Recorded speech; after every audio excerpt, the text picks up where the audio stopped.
Mais uma vez, desejo a todos um bom sábado. Que o Senhor esteja com cada um de nós nesta manhã e durante o resto do dia, claro. O sábado não termina só de manhã. E assim que está a ver também em casa, desejamos assim também um muito bom sábado e é o nosso desejo também que se possa sentir bem aqui no nosso meio. Gostava de começar por fazer uma pergunta. Já uma vez receberam um presente sem o merecerem? Já uma vez isso aconteceu? Pois, eu gostava de vos ler um texto que está em 1 Coríntios, capítulo 9, versículo 16. 1 Coríntios, capítulo 9, versículo 16. E Paulo, quando chegou a Coríntio, e viu uma igreja que tinha grandes problemas. Grandes problemas. Mas ele viu que também era uma igreja que tinha também grandes necessidades. Da necessidade de conhecer a verdade da salvação. Mesmo por grandes problemas que ela possa ter na sua vida. Então vamos ver 1 Coríntios 9, versículo 16. Porque se anuncio o Evangelho, não tenho de que me gloriar, pois me é imposta essa obrigação. E ai de mim se não anunciar o Evangelho. Ai de mim, diz Paulo. Ou seja, ele sentiu esta necessidade. Ele que também necessitou desta graça de Deus, de olhar para aquela igreja que tinha tantos problemas. Eu normalmente costumo considerar, e eu penso que é assim verdade, a igreja mais problemática do Novo Testamento. E essa igreja, Paulo viu que eles também estavam carentes do Evangelho. Desta mensagem da salvação. E porque nós estamos a falar desta mensagem de salvação, hoje vou-vos falar de uma história que nos vai falar dessa mensagem do Evangelho. Mas que não está nos Evangelhos, não está no Novo Testamento, está mais precisamente no Antigo Testamento. Venham comigo a 2 de Samuel e eu vou-vos falar de um personagem, de uma história bem conhecida nossa, mas que é bom que nós possamos rever. Em 2 de Samuel, capítulo 11. 2 Samuel, capítulo 11. E vamos falar aqui de um rei. E sabem que às vezes, quanto mais nós subimos, mais tendência temos a cair, ou a nossa queda maior. E tanto que nós vimos ali no plano de Satanás que ele queria subir até aos mais altos do céu. E acabou por descer terrivelmente baixo. E nós vemos aqui David, que é um homem que, segundo o texto bíblico, a palavra David significa o quê? Sabem que todos os nomes bíblicos, todos têm significado. Chama-se, o seu nome é amado, ou aquele que é amado. É o significado do nome David. E não é só David que é amado, não é? Mas ele tem no seu próprio nome essa essência. Então vamos ver aqui um bocadinho esta história e tirar aqui e perceber este evangelho especial que nós temos para a nossa vida também. Versículo 1. E aconteceu que, tendo decorrido um ano, no tempo em que os reis saem para a guerra, enviou David a Joabe e os seus servos com ele e a toda a Israel para que destruíssem os filhos de Amon e cercassem Rabá. Porém, David ficou em repouso, ficou em Jerusalém. É o que o texto nos diz. Estamos no momento da vida do rei David em que ele tinha acabado de ter grandes vitórias. E nós não vamos ver o capítulo 10. Ele sentiu, digamos, que Deus estava realmente a seguir com ele, a seguir a sua vida e a ser próspero porque Deus estava-lhe a dar grandes vitórias. E então ele sentiu-se relaxado. Relaxado porque achou que já tinha feito muito. E então diz a história que ficou a repousar. No texto diz, no versículo 2, vamos ver que ele está a levantar-se do seu leito. David está numa fase da sua vida que gosta de ficar na cama até mais tarde. Ele é um rei. Só que o texto no versículo 1 diz que no tempo em que os reis saem para a guerra. Ou seja, o que era normal é que um líder da época, um grande líder como o rei David, saísse com o seu exército para a guerra. Quanto mais não seja para motivar os seus homens. Estava lá, mesmo que ele não intervisse imediatamente na batalha, estava lá a motivá-los também. Porque aquilo era um propósito do povo todo de Israel. Mas não, ele decidiu ficar na cidade de paz. Enquanto o povo estava na guerra, estava a morrer, ele estava na cidade da paz, em tranquilidade, em sossego. E diz que numa tarde, no versículo 2, aconteceu à hora da tarde, versículo 2, que David se levantou do seu leito e andava passeando no terraço da casa real. E viu do terraço uma mulher que se estava lavando e era essa mulher muito formosa à vida. Então imaginem o rei David no seu palácio, no seu castelo, com aquelas esplanadas enormes. Ele tinha certamente, porque o castelo, de uma forma geral, é alto, existe, de certo, uma boa vista para a cidade, ele pôde olhar para toda a cidade. E o que é certo é o seguinte, se os homens estão em guerra, e saíram todos, quem é que fica na cidade? Normalmente as mulheres, se calhar as crianças, não é? Que não podem. Então todos estão mais à vontade, digamos assim, e esta mulher não é diferente. E diz que ela estava a se lavar.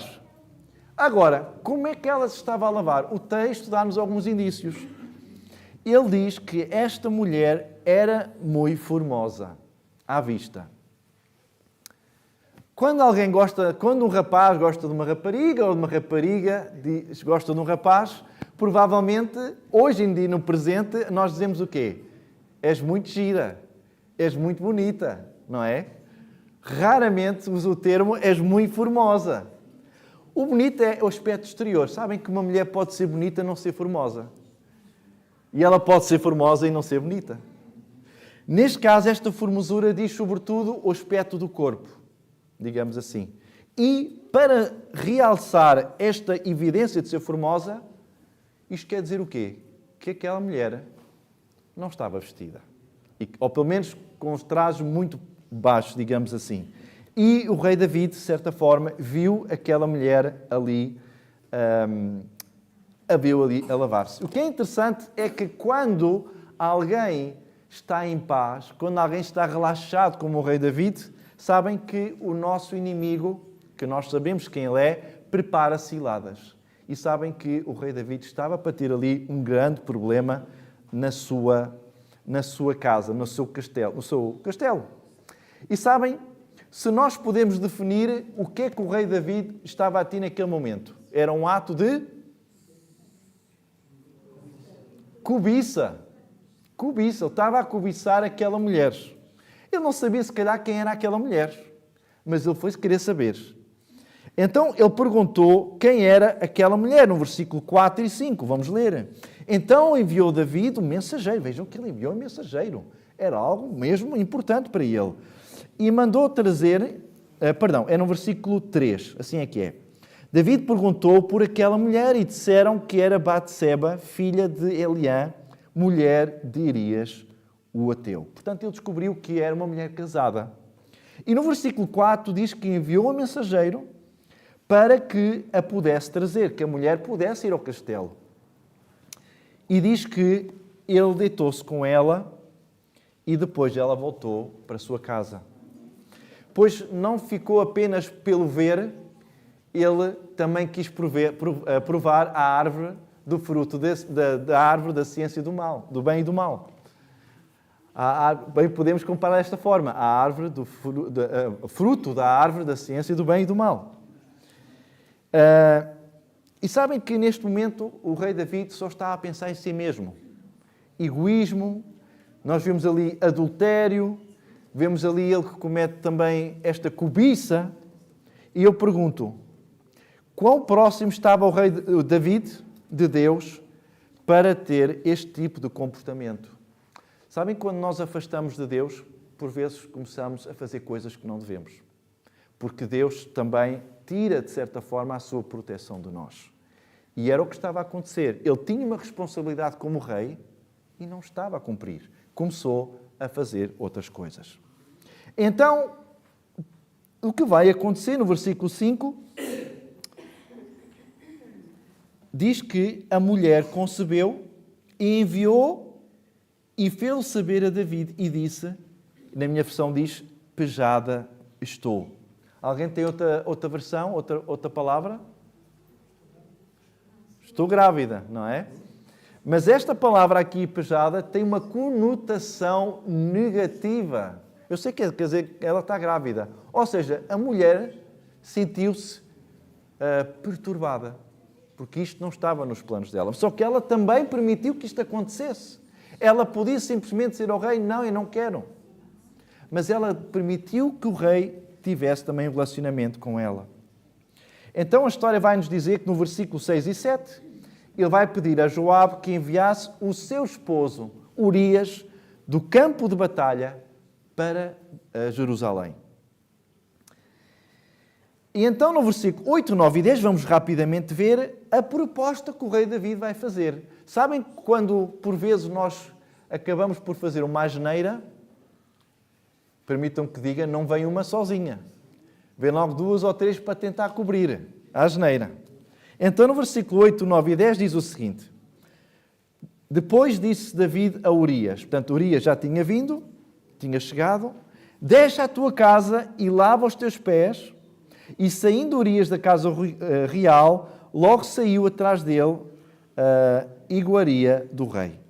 Porém Urias se deitou à porta da casa real com todos os servos do seu senhor e não desceu à sua casa. A pergunta que nós devemos fazer é, porquê que o rei David vai dizer a Urias, vai lavar os pés? É ou não é o que o texto nos diz? O que é que tinha de particular os pés? Sabem que na tradição antiga, quando um homem chegava à casa, quem é que lavava os pés do homem? Em algumas tradições podiam ser os servos, mas de um modo geral, e porque o homem estava ausente há algum tempo, era a mulher que recebia o seu marido e lavava os seus pés. Portanto, há aqui uma mensagem por trás, como quem diz, agora a mulher vai lavar os pés, vai haver ali aquele relacionamento e vão estar juntos um com o outro.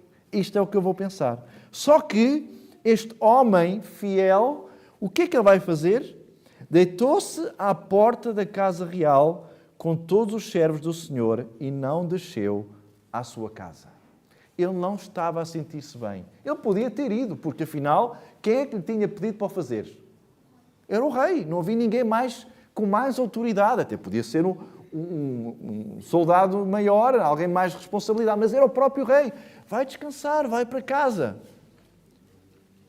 Mas se calhar aquele homem começou a pensar nos seus colegas que estavam no campo de batalha, a passar dificuldades até a ver sem sítio para dormir. E aquele homem é chegado para casa para ter todo o conforto e todas as bênçãos de um homem que é casado. E ele não sentiu que devia o fazer. É interessante que Urias era um estrangeiro, mas ele tinha aceitado os princípios de Israel. Isto é que é interessante. E nós podemos dizer que o que o rei estava-lhe ali a dar era um presente.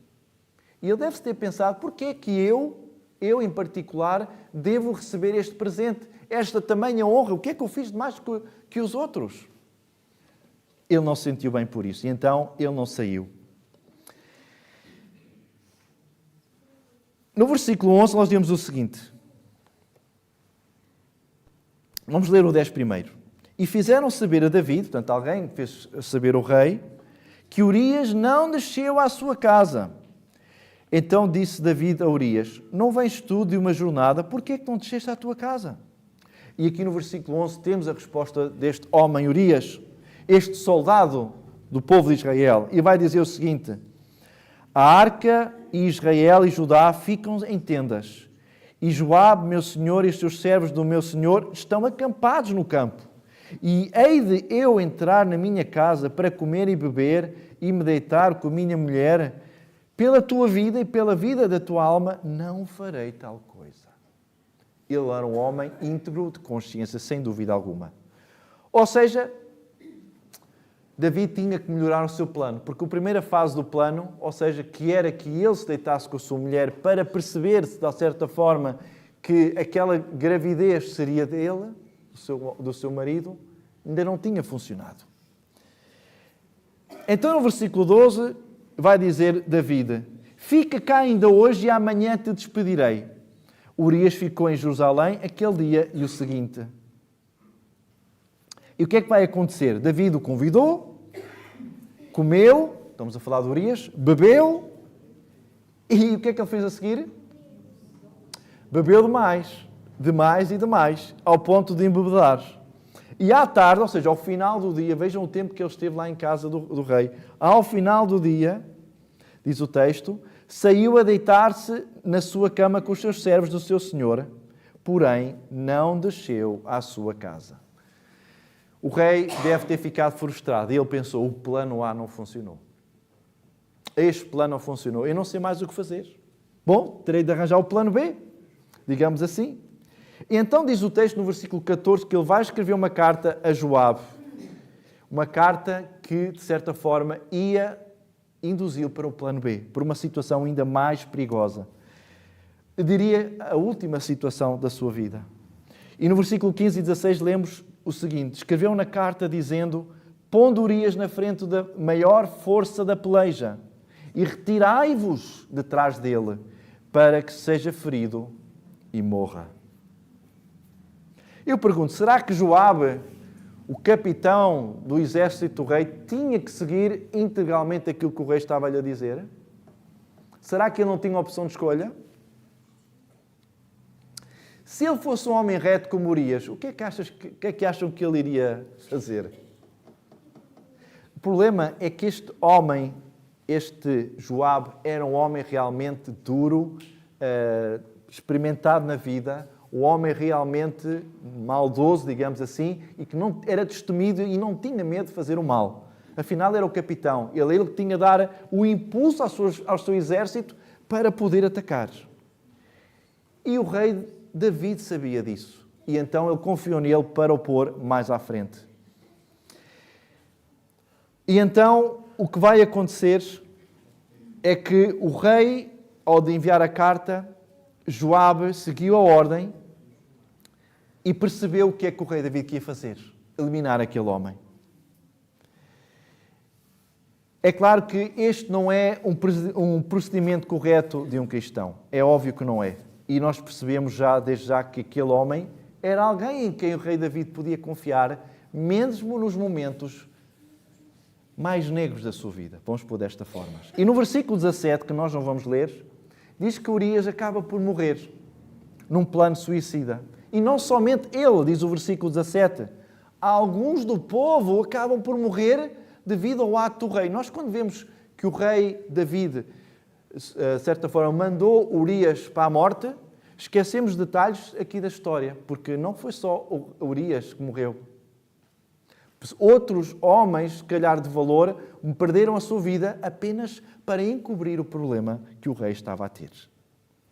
Então, no versículo 18 a 24, o mensageiro trouxe uma longa mensagem ao rei para mostrar o resultado da batalha. Nós só vamos ler o versículo 24, que é o resumo. E diz, então os filisteus atiraram contra os teus servos desde o alto do muro e morreram alguns dos servos do rei. Aí está a situação. Algumas casualidades da batalha. E também morreu o teu servo Urias, o Hiteu. Que coincidência mencionar um nome específico no meio de um grupo de pessoas que tinham falecido. Vemos aqui que era intencional, claramente. Agora, como é que, de certa forma, David recebeu a mensagem? Versículo 25. E disse David ao mensageiro, assim dirás a Joabe, não te pareça isso mal aos teus olhos. Não foi tão mal assim, não tem problema. Pois a espada tanto consome este como aquele, esforça a tua peleja contra a cidade e a derrota, esforça-te tu assim. O rei David ficou indiferente ao problema. Eu diria mesmo, é menos um problema. Eu já estou aliviado. Agora aquela mulher, neste momento, não tem o seu marido. Que maneira atroz de falar assim, mas é esta, provavelmente, o pensamento do rei David. Agora, no versículo 26, é claro que a sua mulher, Betseba, ouviu a história e com tristeza ficou de luto. O seu marido tinha morrido. Mas no versículo 27, algo vai acontecer que se calhar é inesperado. E sabem que o povo esteve atento também a esta situação. E passado o luto, versículo 27, enviou David, e o que é que vai fazer esta mulher?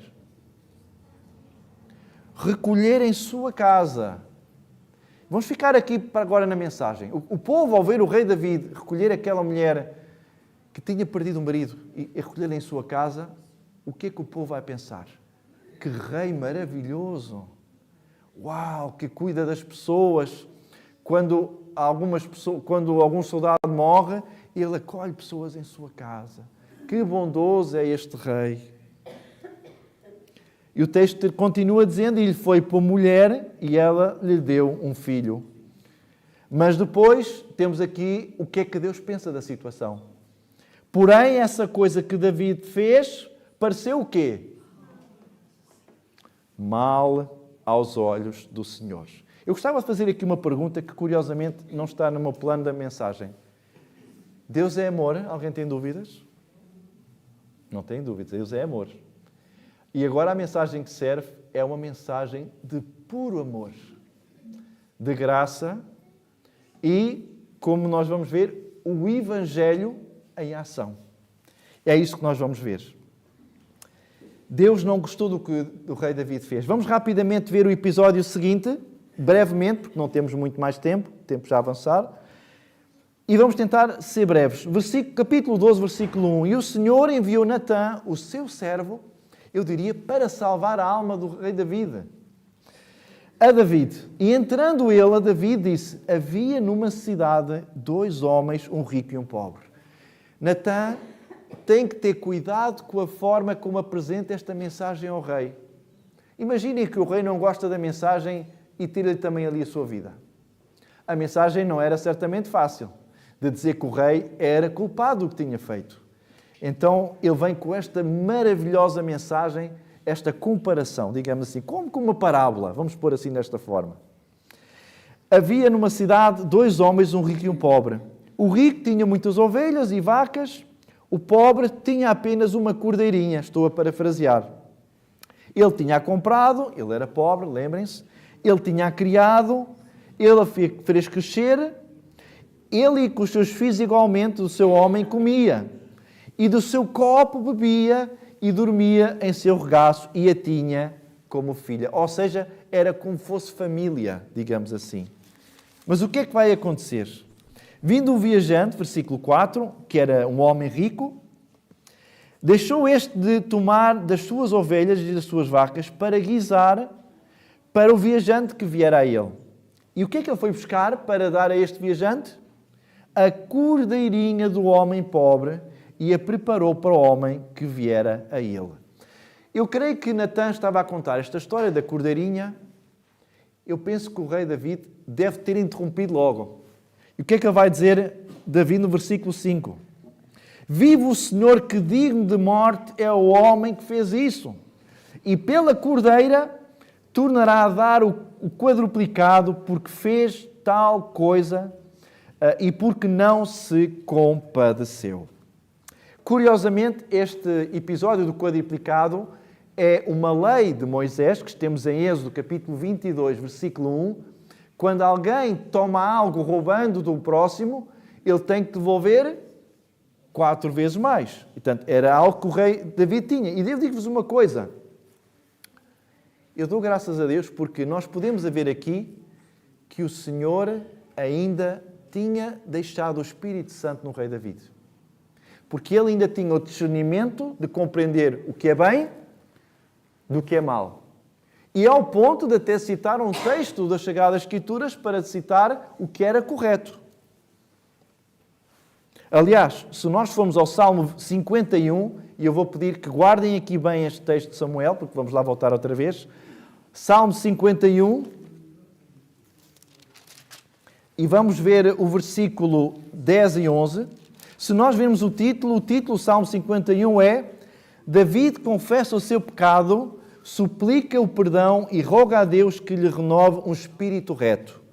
Salmo de Davi para o cantor mor, quando o profeta Natã veio a ele depois de ele ter estado com Betseba. Portanto, a história é esta, e aqui neste salmo, que era um hino do povo de Israel, nós vemos aqui este episódio um pouco esclarecido.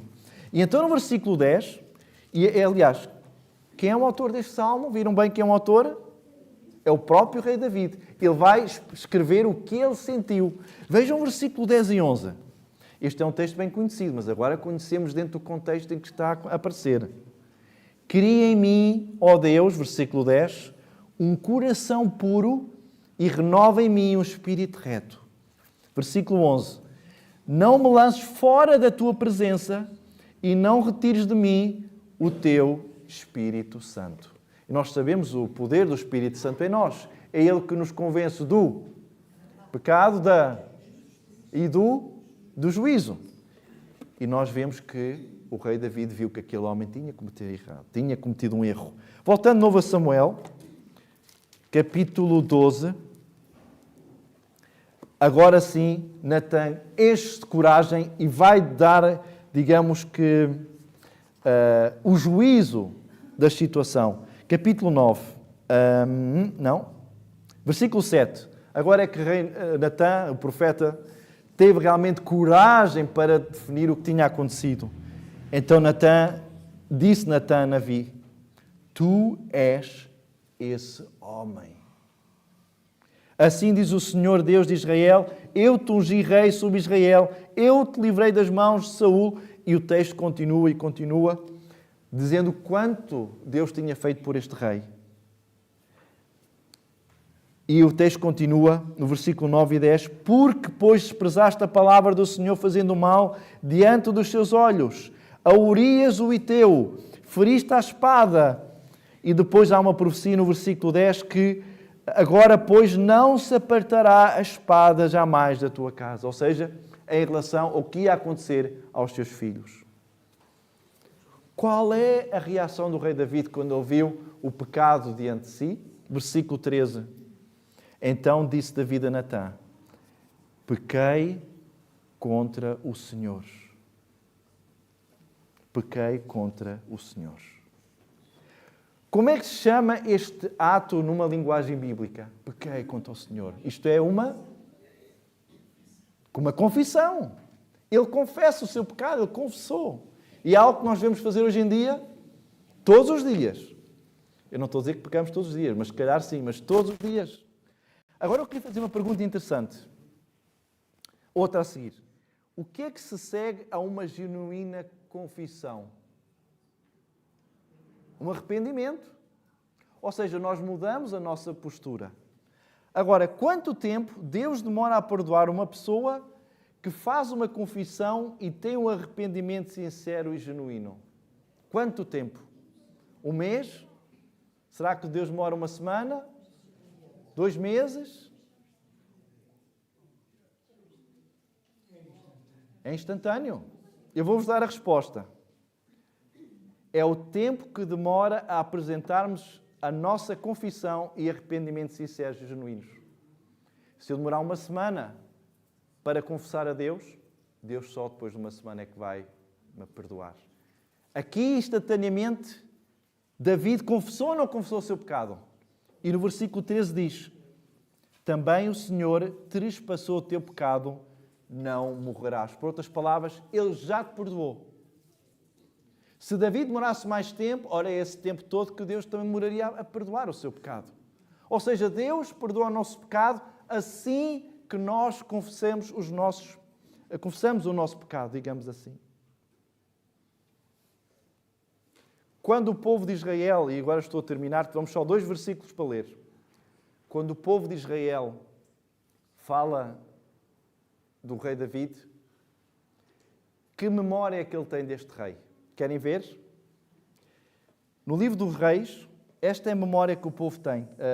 1 de Reis, e são 2 últimos versículos que vamos ler. Capítulo 15, versículo 2. E aqui é que está o centro da nossa mensagem. 1 de Reis, capítulo 15, versículo 5, perdão. 15, 5.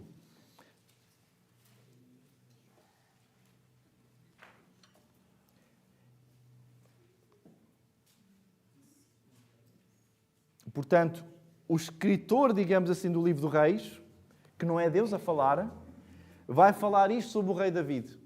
Querem ver? Estamos em 1 de Reis 15, 5. Vejam aqui comigo.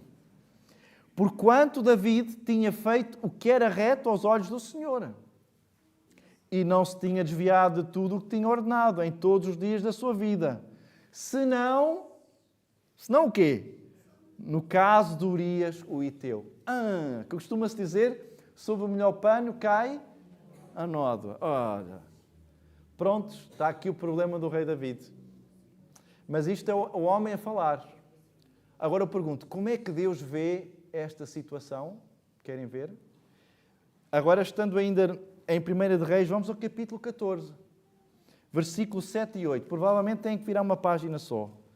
Capítulo 14, versículos 7 e 8.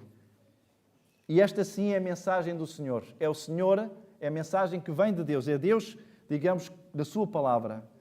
Vai e diz a Jeroboão, assim diz o Senhor, Deus de Israel, visto que te levantei do meio do povo e te pus por chefe sobre o meu povo de Israel e rasguei o reino da casa de Davi e a ti te dei, tu não foste como o meu servo David. E agora Deus está a falar sobre David, que guardou os meus mandamentos e andou após mim com todo o seu coração para fazer o quê? Somente o que era reto aos meus olhos. Então, espera aí, o que é que se passa aqui então? Segundo o autor do capítulo seguinte, o homem que está a redigir o texto, rei David fez tudo muito bem, mas cometeu um erro crasso em relação a Urias. Mas aqui o Senhor vai dizer o quê? Eu já me esqueci. Já passou. Eu não sei o que é que estás a falar. O seu pecado está no fundo do quê? Nas profundezas do quê? Do mar. Já não sei. Já não sei do que estás a falar.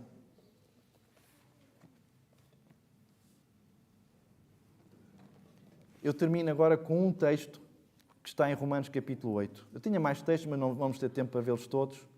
É este o poder do Evangelho. É este o poder do Evangelho. Perante o homem nós podemos ter problemas, mas para Deus, que sonda o nosso coração, quando somos verdadeiros, como somos um pouco como Urias, íntegros, procuramos também pedir perdão a Deus quando nos arrependemos. Deus tem esta mensagem genuína, esta mensagem do Evangelho para nós ainda hoje. Romanos capítulo 8, versículo 1. Porquanto agora nenhuma condenação há para os que estão em Cristo Jesus. Ou seja, os que estão cobertos sobre a sua graça, sobre o seu, que permitem ter o seu perdão, para que não andem segundo a carne, mas segundo o Espírito. Se nós estamos em Jesus, nada temos a temer. Só temos de ter a coragem de, quando estamos confrontados com o pecado, fazer como o rei David, que é o quê? Confissão. Que é o quê? É confiar em Deus. Que é o quê? É compreender a nossa natureza. E sobretudo, perceber que o Senhor está pronto para perdoar quando? Quando eu apresento o meu pecado. É tão perto, tão rápido assim. Este é o poder da mensagem de Deus. Este é que é o poder do Evangelho. E sabem, Deus é amor e vai continuar ainda hoje, mesmo nos nossos piores problemas, a crer que nós continuamos a confessar, a ter esta confissão e não chega só a apresentar a confissão, mas a apresentar este arrependimento, ou seja, não voltar a fazer, ou voltar atrás na ação que nós fizemos. O rei David viu nos anos seguintes grandes problemas da sua família. Foram as consequências que Deus apresentou para a sua família. Mas ele ficou limpo, ele ficou perdoado. Que o Senhor nos abençoe e, sobretudo, compreendamos que Ele está muito perto de nós, muito mais perto do que nós pensamos. Amém.